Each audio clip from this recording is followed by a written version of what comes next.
So we can use the discussion so far to think about what are the pros and cons of actually involving options as part of your portfolio. So recall that what we have found so far is that if you purchase call options, then your value or your profit goes up when the stocks rise. So we can see that from this diagram here as well. So remember that we saw that the payoff is going up as the value of the stock is going up, and similarly the profit is also going up as the part of your portfolio if the stock price is going up, right? And so this would be basically an example of a situation where if you expect that the stocks are going to rise, then purchasing call options makes sense, right? So technically this would be an example of what is known as a bullish strategy. Similarly, if we were to think about it from put options perspective, so purchasing put options leads to higher profit if you have got that the stock price is going to fall. So we saw that here as well, that if the stock price is going to fall, you can see that the payoff and therefore the profit is going to increase more, right? So purchasing put options makes sense if you think that the price of the stock is going to fall. And so therefore, if you are bearish about the stock's future outcomes, then you might actually want to kind of purchase put options, right? But this leads to a overall question that if it is actually tied to the price of the stocks, right? If you think that when price of the stocks is going to go up, it makes sense to purchase the call options, then why purchase options at all? Why not directly purchase just the stocks, right? Because that would also be a situation where you're going to benefit if the stock price goes up, right? So this leads us to the more general question about what actually is the value of a strategy involving an option, and when would it be preferable to actually just directly working with stocks as opposed to working with options as part of your portfolio as well. So we are going to look at the various pros and cons in the following example.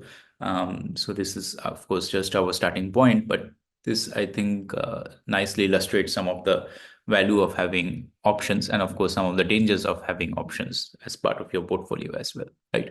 So in the context of this example, imagine that the current stock price is 100, okay? And you have got Ajay, who thinks that there's a good likelihood that the stock price is actually going to rise above 100 in the future. Okay. Now, Ajay also understands that stock prices are risky. So he thinks that although there is a good likelihood that stock prices will rise above 100 in the future, there's some chance that the stock price can actually also fall below 100 as well. Right.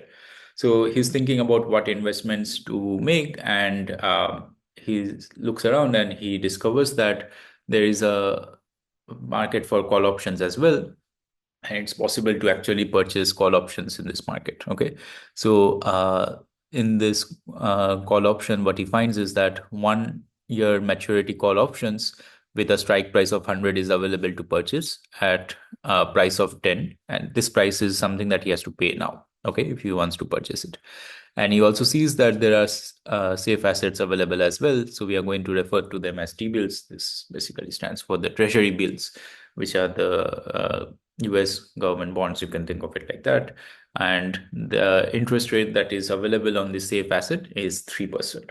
So basically, he has got three instruments in terms of different investments that he can make. So either he can invest in the stocks, or he can also use these call options or these safe assets as part of his investment portfolio. So we are going to consider three different strategies. So imagine that Ajay has in mind that he wants to invest this 10,000, and he's thinking about what are the different things that he can do, right? So let's look at three particular strategies. Again, these are not the only strategies that he can do, but these help to illustrate the points that we want to make. So strategy A involves Ajay investing all of the 10,000 only in stocks. Now, remember that the stock price is 100, the stock that Ajay is considering investing in, and he has got 10,000. So 10,000 divided by 100 would mean that Ajay can actually purchase 100 shares if he decides to invest entirely in stock. So we are going to refer to that as strategy A. Strategy B involves Ajay investing all this 10,000 in only call options. Okay. And if he does that, price of each call option is 10, and he has got 10,000. So he can actually purchase 1,000 call options by investing all of his money in this call options. So that we are going to refer to as strategy B. Strategy C involves purchasing 100 call options. And so therefore, each of the call options are priced at 10. So therefore, that would mean a total investment of 1,000 on these call options. And the remaining 9,000, which is this 10,000 minus this 1,000, he is going to invest in the safe asset. Now, as I mentioned, these are the only three strategies that we are looking at. There are, of course, other strategies that you could have thought of. So, for instance, you could have had purchased 200 call options and invest the remaining 8,000 in the safe asset. You could have combined stocks, safe assets, and call options, and all these things are possible.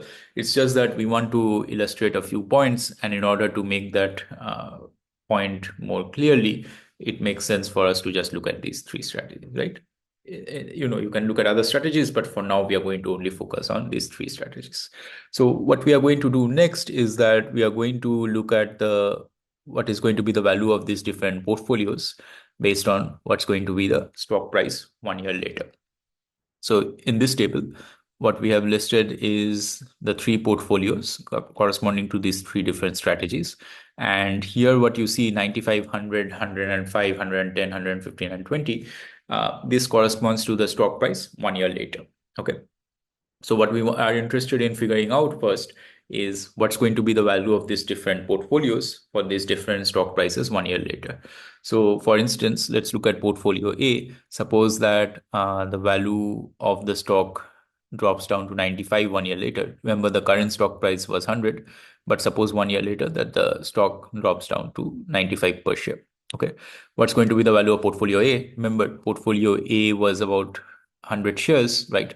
So now it's 100 shares, each valued at 95. And so therefore the value is this 9,500 that you see here. Similarly, what happens if the stock price remains same at 100, then the value is going to be this 10,000, which is the same amount that the person had to begin with. And if the stock price goes up to 110, then the value of this portfolio A is going to become 110,000, right? So you can similarly see that how to calculate these things. Basically, you are just multiplying this by 100, and the reason why you are doing it is because these correspond to 100 shares, and each of the entries that you see here are corresponding to price of one share. Okay. What about the value of portfolio B? Remember, portfolio B consists of 1,000 call options. So if the price of the stock drops down to 95, and remember that the strike price is 100, so then in that case, it would not make sense to exercise these call options. And so therefore, the value of the portfolio is going to be 0. Similarly, if the stock price remains at 100, then at this point, one is indifferent between actually exercising the stock price as well as not exercising, because if you do not exercise, the value of the portfolio is 0. But even if you exercise, the value of each of these call options is going to be equal to 0, right? It's 100 minus 100. And so therefore, you basically end up 0 into 1,000. So therefore, you can 0. But the value starts increasing once the price actually starts increasing, right? So for example, suppose the price rises up to 115, then each of the options, if exercised, you end up getting actually 15, right? And you have basically this 1,000 call options, so you end up getting 15,000 in total, right? And similarly, that's how you can interpret all these different numbers. What about portfolio C? Now, portfolio C actually has two components, one corresponding to the safe asset and one corresponding to the options. So remember, you had invested, or rather, Ajay had invested 9,000 in the safe asset, and this safe asset was giving an interest of 3%, right? So 3% on 9,000 is 270. So you get this 9,270 regardless of whatever is going to be the stock price in the future, right? Why are you getting this 9,270? Because this is a safe asset and therefore it does not depend on the price of the stock. But you can see the different numbers here, and they basically correspond to different value of the option part of the portfolio, right? So remember, there were 100 portfolios in this option. Now, if the stock price in the future is 95 and the strike price is 100, then these options are not going to be exercised. And so the value of the option part is zero. And so therefore the value of the portfolio is just the 9,270 corresponding to the safe assets plus the interest earned on the safe assets. Similarly, if the stock price's value goes up to 100, then even if you exercise it, the value of those options are zero. So therefore, again, the value of the portfolio is 9270. So the value of the option actually increases once the stock price goes up above 100. So for example, if the stock price is 110, then each of the options, if exercised, gives you a value of 10, and you have got 100 options, so you get 1000. So your total value of the portfolio is 9270 plus 1000, so you get this 10,270, right? And similarly, that's how you can interpret the different numbers that you see here. So this table gives you the values of the portfolio for different stocks, but we can easily make one more step here and calculate the rate of return of the portfolio for different stocks, right? How can we do that? Remember, each of this portfolio corresponded to an initial investment of 10,000. So you have got the initial investment and you have got the value here. So you can easily calculate what's the rate of return. So this table represents the rate of return in percentages, right? So just to make sure we have understood this table, if the stock price had gone down to 95, then portfolio A would have been worth 9,500, whereas the initial investment in this portfolio was 10,000. So that corresponds to a return of minus 5%. And similarly, that's how you can easily see these numbers. So for example, 115 would correspond to 11,500. So that's basically a return of 15% on the initial 10,000 that you had.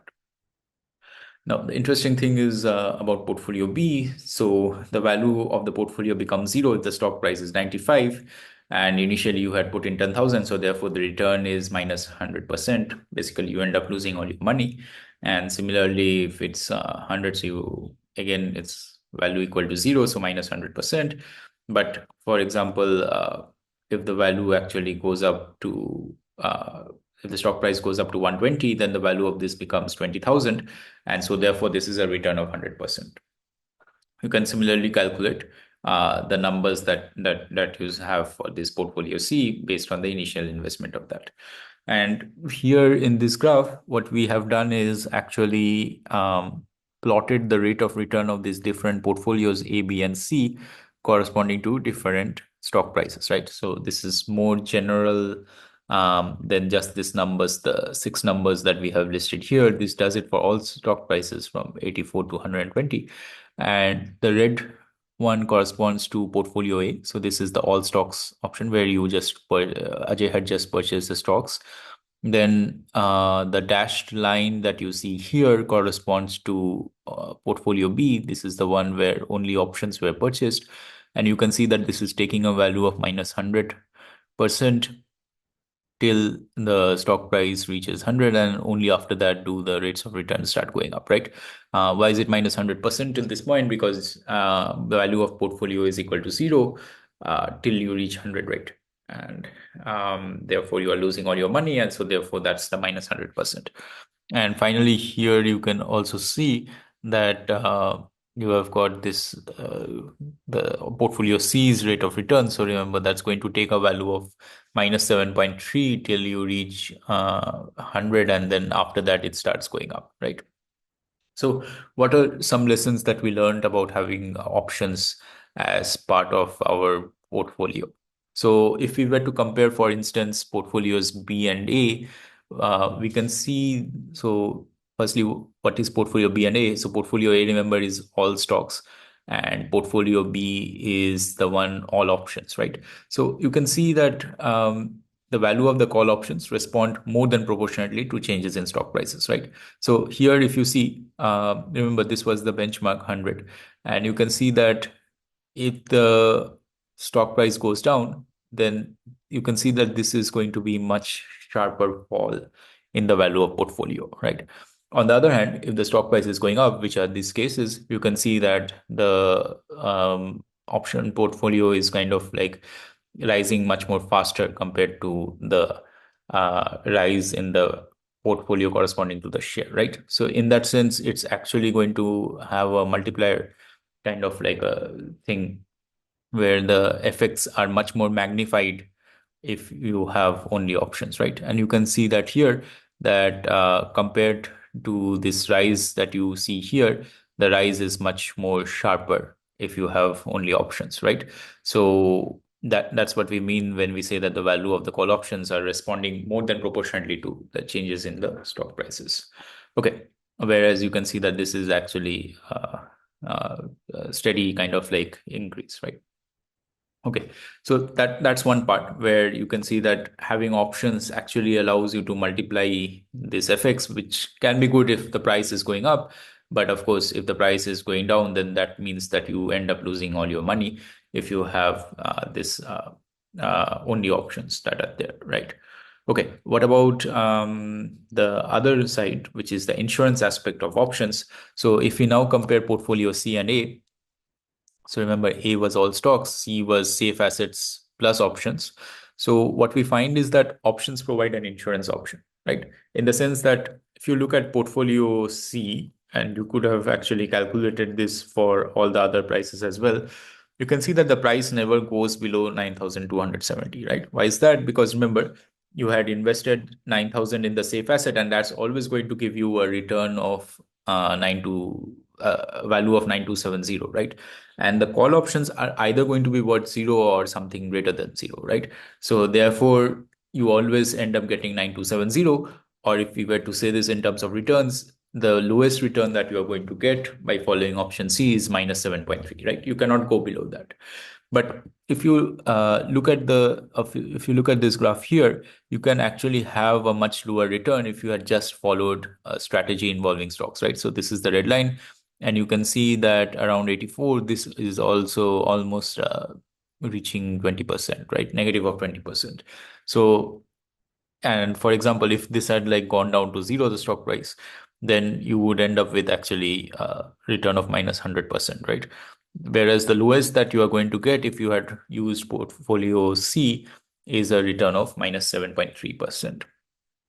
Okay, so this is the good aspect of the insurance. The bad aspect of the insurance is that, it's not coming for free, in the sense that when the share price is rising, then portfolio C is going to underperform portfolio A, right? So again, you can see that here, that the portfolio A starts actually giving a higher rate of return once you have got this, right? And you can see these numbers here as well, right? So you can see that 2.7, 7.7, 12.7, and you can see that these numbers are actually 10, 15, 20, right? So if the price is going up, then portfolio is going to actually be better, right? So this actually kind of like gives you an interesting lessons that options can be used to increase or decrease exposure to risk, right? So by comparing portfolio B and A, we saw that options actually increased the exposure to risk, like both the downside and the upside risk. And in options, if you had compared options C and A, that actually gave you this interesting insight that especially it helped to actually protect against the downside risk, right? So we are going to look at like other things that you can do with respect to options, but hopefully this example gives us some insight about what is the value of having options as part of your portfolio as opposed to just stocks.